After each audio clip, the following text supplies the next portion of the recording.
much. Well, we have mentioned it already this morning, and we know it is top of mind for so many of you. The amount of graphic video that's spreading across social media following the assassination of Charlie Kirk. Now, the video of his death, it is extremely hard to watch. It's hard to stomach, and it's hard to even make sense of, even for adults. So how do we protect the youngest eyes from viewing the video? And if they do see it, what do those conversations look like as a parent to help them process what they saw? Well, we have those same questions. So we brought in Dr. Eric Wood from TCU. He's the director of TCU's Counseling and Mental Health Center. Dr. Wood, first of all, thank you for being here this morning. We appreciate it. But one of the things I was talking to with some fellow moms is even if your child isn't of the age where they have a cell phone, maybe you've chosen for your household not to have your child have a cell phone, they still may see this video from classmates. So what does it look like? What does a conversation look like surrounding this video and this tragedy? Yeah, well, keep in mind that the process of having the conversation is actually more important than saying all the right things. As kids grow up, they may not remember all the words that you said, but they will remember that you sat down to have a conversation with them. And one suggestion is just stay in the role of the parent. Like, you don't have to be an expert. It's okay to say, I don't know. No one expects you to be all-knowing. And really, I get asked all the time, well, how do you start the conversation? Well, just check in with them. I mean, you're the parent, you're probably the person who knows them the most. So just acknowledge this happened and ask them, how are you doing with this?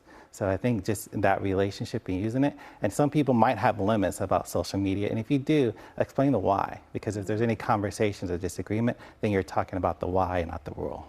So let's talk specifics about different age groups, because obviously that conversation for an 8 and 10-year-old is going to look different than maybe an 18-year-old that's about to graduate high school and go on to college. What would you say the specifics look like for those different ages? For like the high schooler, the older, you're probably more talking about the response, like how important it is maybe have to rehearse speech in case someone shows it to you, or encourage them like it's okay to be the first person who doesn't want to participate because other people in the group might feel the same way. Whereas someone younger, you're probably explaining more about what happened and giving more reassurance that the whole world doesn't operate like this. And I saw something online the other day that said, you know, protecting their eyes today from something that they can't unsee tomorrow. Obviously, we want to protect those young eyes so that they don't even see this tragedy in the graphic ways that's being illustrated online. But obviously, we know that it can have really harmful effects on a child if these conversations and context isn't provided. So what, from your perspective as a professional in this industry, what are the harmful effects that these type of things can have? Well, I mean, unlike images from professional media, I mean, the short video platforms, you can literally have images from anyone who was there or anyone who reposted it. And a lot of times those videos are actually manipulated in terms of adding sound, graphic text, and then you have the comment section, which can also be distressing.